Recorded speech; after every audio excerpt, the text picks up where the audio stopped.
always expectations, not necessarily an expectation that we were going to do a particular job or go into a particular profession, but there was always an expectation that we were going to do the right thing in whatever we chose to do.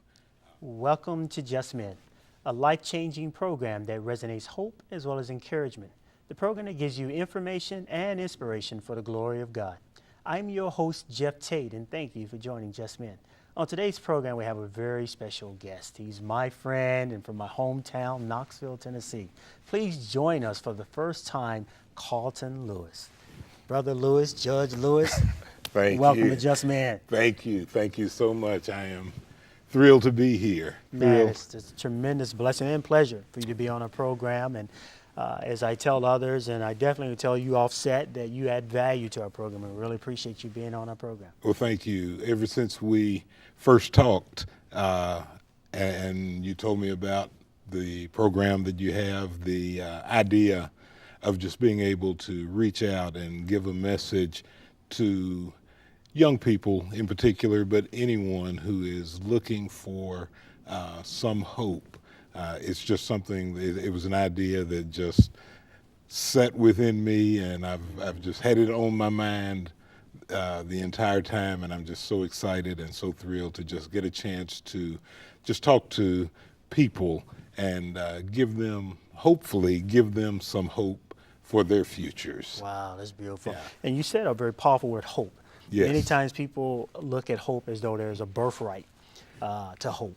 Right, and many right. times when they see the example of hope as though they did not have to go through anything in order to obtain that level of hope or faith. So let's begin to kind of pull the pages on your life and growing up and what set the mindset of Carlton Lewis and your upbringing in terms of what's instilling such power and such anointing and such perspective about hope and encouragement. All right. As you mentioned earlier, I'm from Knoxville. We share the same hometown. Grew up in Knoxville, went to public schools there, and had the blessing or privilege of growing up in a home with parents and brothers and sisters, and there was always expectations, not necessarily an expectation that we were going to do a particular job or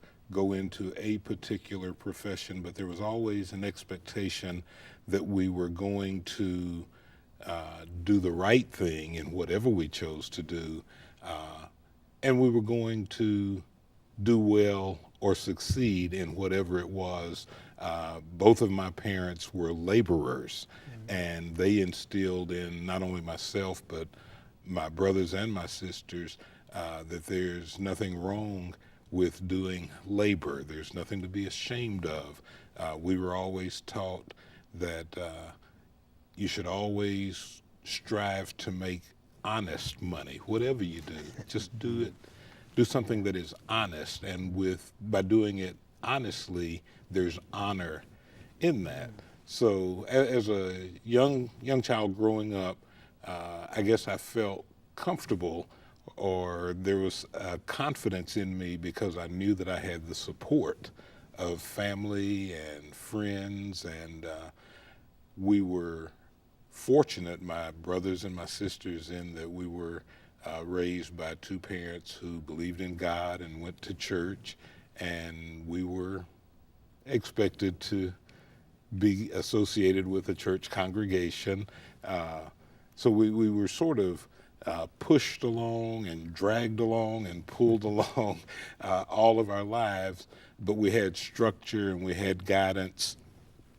And from that structure and guidance, I think we all recognized that there were expectations of us. We were expected to go to school and expected to behave, and we were expected to do certain things at home, and that just carried on. So as I became a young adult, high school and into college, I knew that there was something that I was supposed to do, and somewhere along the line, I had the idea that I wanted to become a lawyer. And that was during a time, and I think it's still the same way, but certainly at that time, practicing law was still an honorable profession. People who practiced law were considered to be some of the leaders of the community, and they were people that were looked up to by other people in the community. And there was something about that that intrigued me. I wanted to be in a position or be involved in leadership. But I wanted to, again, as I said earlier, I wanted to do something that was honorable and something that was very respected in the community. And I had that hope of becoming a lawyer. And as you alluded to earlier, there's hard work that comes with it, because I was fortunate enough to go to undergraduate and then go on to law school, and I'm fortunate enough to pass the bar exam, and got that opportunity to practice law, and have been doing it for about 26, 27 years now. And it's just something that I love. It gives me an opportunity to help other people, not only in the active practice of law, but since I have become a magistrate or magistrate judge at juvenile court, it has sort of given me an opportunity to help other people who are struggling for whatever reason, not necessarily through any fault of their own, but because maybe things just didn't work out for them, or somebody made a poor decision or exercised poor judgment and find themselves in a struggle with the law to get back on the right side. There's an old saying that we use the law both as a sword and a shield. I try to remember the importance of the shield to protect not only the community and protect not only society, but also to protect young people, particularly the juveniles that I deal with, who maybe made a mistake. We can't just throw our young people away because of one mistake. We have to continue to encourage them, work with them, get them on the right path, get them back on the right path, so that they can become productive citizens. I always look back in my lifetime, as I said earlier, I had supportive parents. I had an older brother and sister who were very, very supportive of me.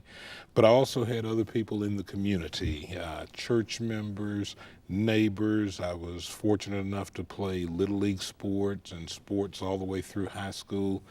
So I had coaches who were always supportive of me. There was always somebody. And I think now it's my responsibility or my obligation to be continually supportive of other young people and never give up on them, just like I had people who never gave up on me.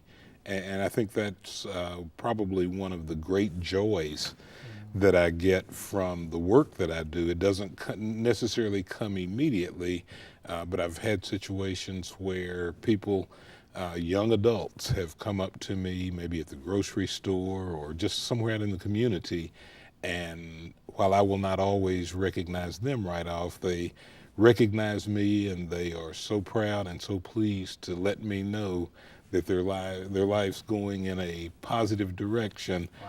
And while I can't take any credit for it, I'm just glad to have been able to be a part of young people. I always refer to it as seeing that light bulb come on, and they go in a positive direction. They're doing positive things. And as long as any of us can have that kind of positive impact on people's lives, then that lets me know that we're doing something right. Wow, that's beautiful. Explain a little bit the functions of the juvenile, the magistrate judge that Right. you are in your capacity. And Davidson County is, of course, the second largest county. The statutes provide that each county shall have an elected judge with juvenile jurisdiction, and then based on the size of the county, the judge can appoint other persons to assist them with their caseload. When I started at juvenile court about 14, almost 15 years ago, we had the title of referee, and somebody pointed out, well, not many people understand what a referee does, and the legislature, at the request of the judges conference, changed the title of my position to a magistrate, and a magistrate has the same authority as the judge. The only difference is the judge is elected by the county, and then the magistrates are appointed by the judge. But we have the very same function. The magistrates are actually the trial judges, and then if a person is not satisfied with an opinion or with a decision that the magistrate makes, then they can appeal our decision or request a rehearing before the judge. But it's a title that was changed probably about 7 or 8 years ago to hopefully avoid some confusion. In the federal court system, you have federal judges who are appointed, and they actually are appointed for life, but they have other judicial officers who hear preliminary matters and basically help the judges manage their caseload, and they have the title of magistrate also. So it also gives some consistency throughout the system. I tell people, and a lot of people ask me, well, what do I call you? Do I call you judge, or do I call you referee or magistrate? I said, yeah, during the course of a day, I get called a lot of things, and I'll answer to most of them, but it's a title. One of the things that I try to do is look beyond the title or not get caught up so much in the title. I like to, and all of my colleagues, I think, are the same way. We like to think that we roll our sleeves up and do whatever work needs to be done, and then we relax at the end of the day. Wow, that's beautiful. Let's talk and dive into the condition of our young people today, particularly from your perspective and what you see on a day-to-day basis. I mean, how do you evaluate, and what is your assessment of our young people today? I think generally our young people are good people. I think they are faced with very, very difficult choices. I think a lot of our young people are driven so much by peer pressure. I had no idea when I started working at juvenile court, had no idea of the power of peer pressure among teenagers. And I think our young kids want to be accepted by someone. And unfortunately, there are a lot of bad influences out there on our young people. Young people are no different from anybody else. Everybody wants to be loved. Everybody wants some attention. And as we know, if young people don't get that love at home, if they don't get that attention at home, they will seek it somewhere else. And unfortunately, there are gangs and other negative influences out there that will welcome young people in, and they do love them. They care for them deeply. They just start them on a wrong path.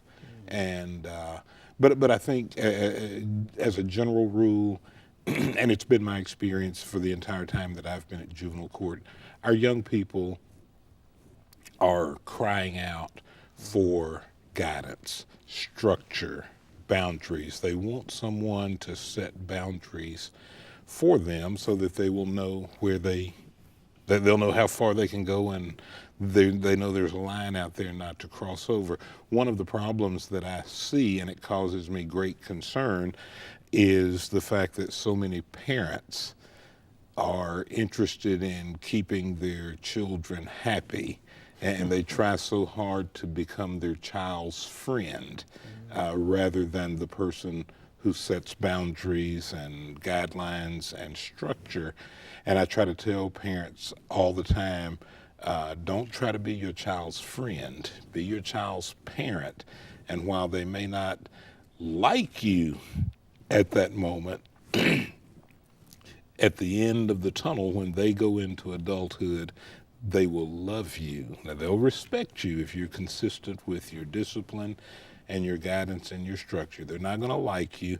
And if parents would just understand that the most important job that they will do as parents is guide their children into adulthood, prepared to face the challenges that are out there, and not worry so much about being their friends, then they will have been successful. I tell people all the time, when I was a kid growing up, there was no such thing as my parents wanting to be my friends. And, they disciplined us. They used methods that would be approved of today. They use methods that might be frowned upon today. But I always tell people, even the methods that people sort of frown upon right now really didn't hurt anything but my feelings, because they did it the right way. But I knew that they did it out of love.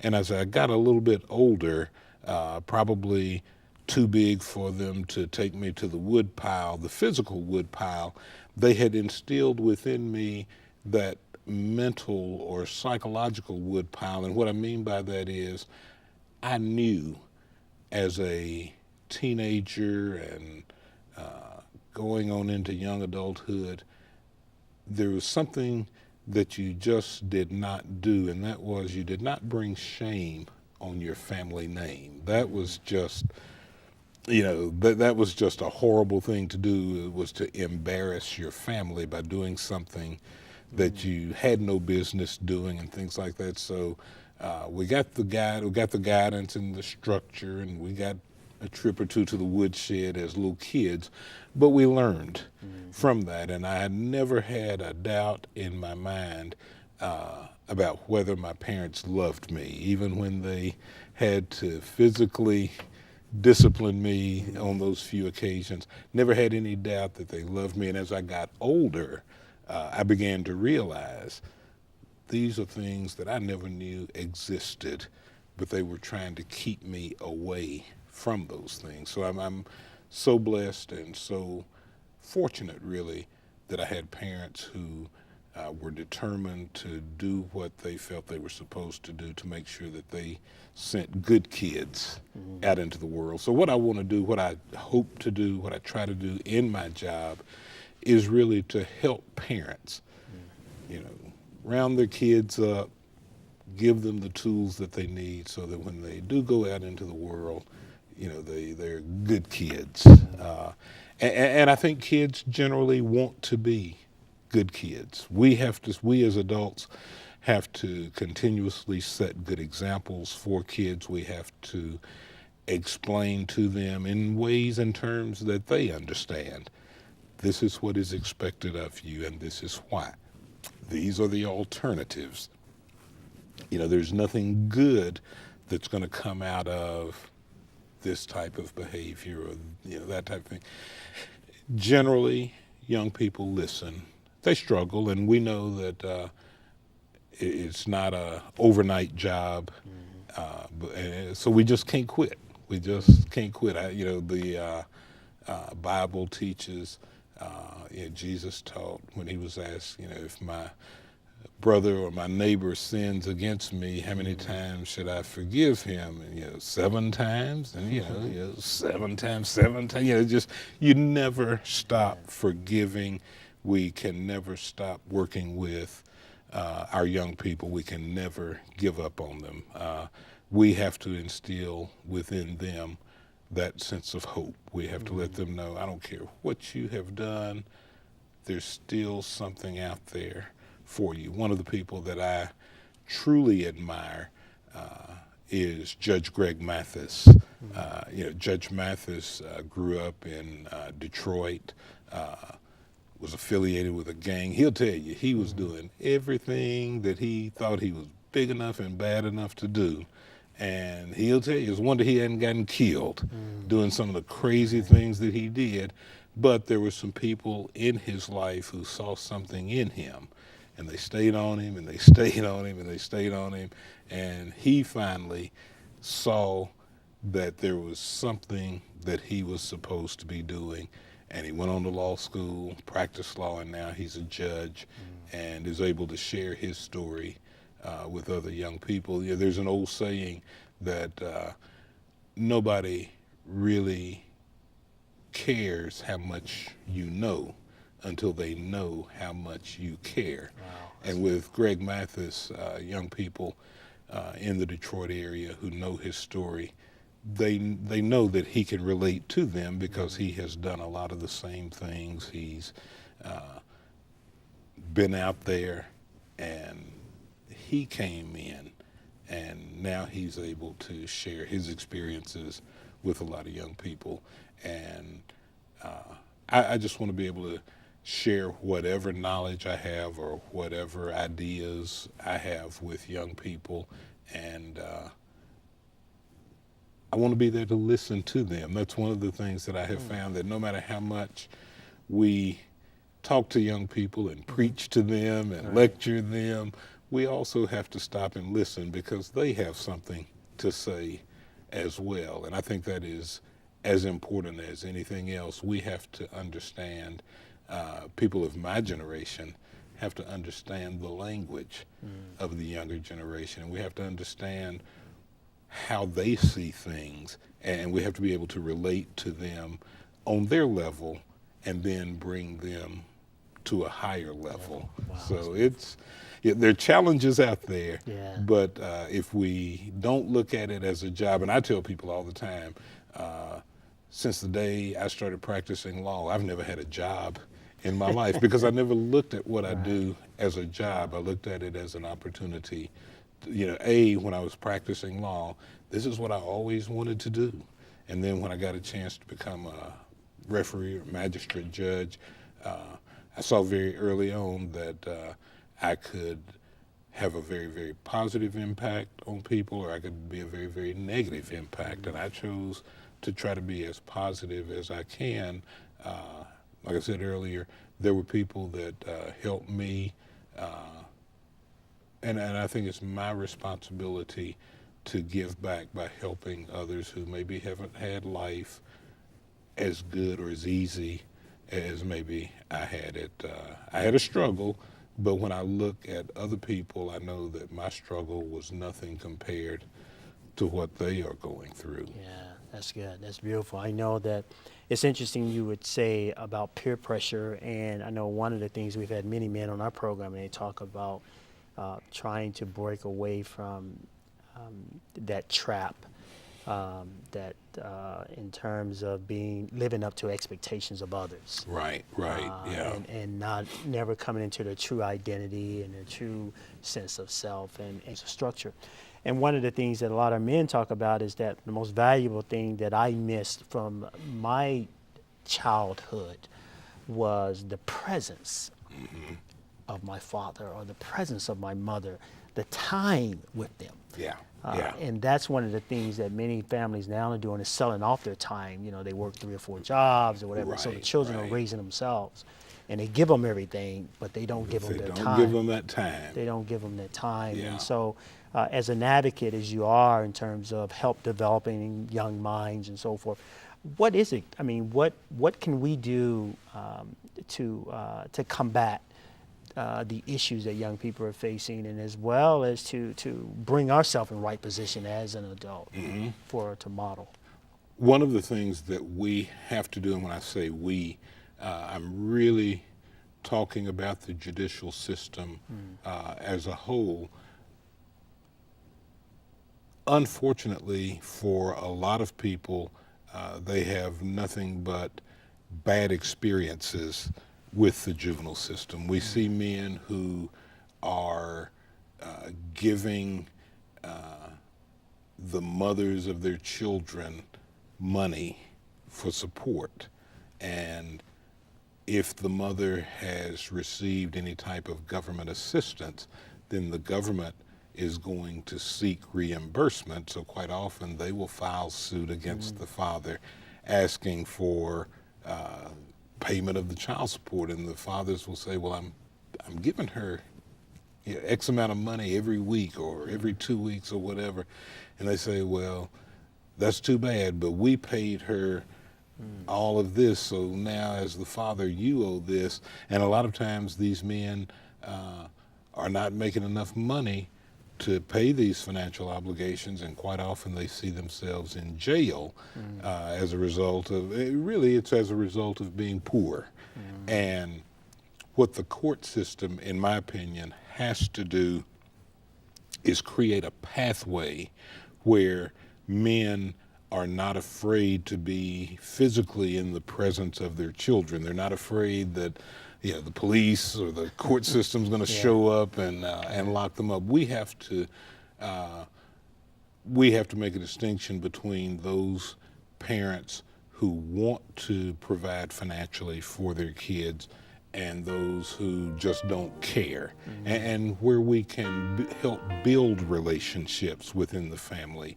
We have to do that, because so many men don't want to be absent, but they fear because they've had negative experiences with the court system.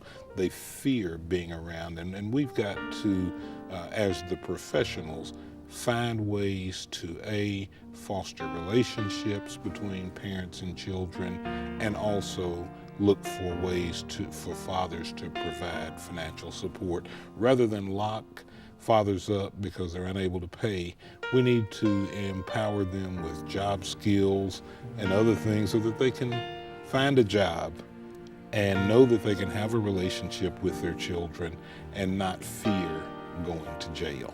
Wow, that's beautiful. I know our show has a tendency to bring out the best in everyone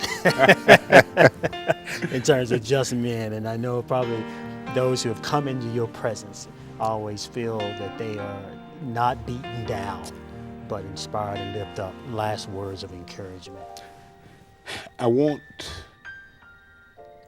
the people who are watching, who are in a position to reach out and help someone, a young person or an adult. I want my colleagues and my friends who are able to reach back and give something back, because someone undoubtedly gave them an opportunity. And to the audience who may feel like they've reached the bottom or they're headed for the bottom of the barrel, don't give up. There's always hope. And sometimes when you feel like there's no hope, then there's only one thing to do, and that's just to reach out and ask for help. And I think generally people will find people who are willing to help. So to those of us who can, let's help out. And for those of us who need it, never give up hope. Wow, that's beautiful. Stay focused. Wow. Jeff, Man, that's thank awesome. you. Thank you. I've enjoyed this so much.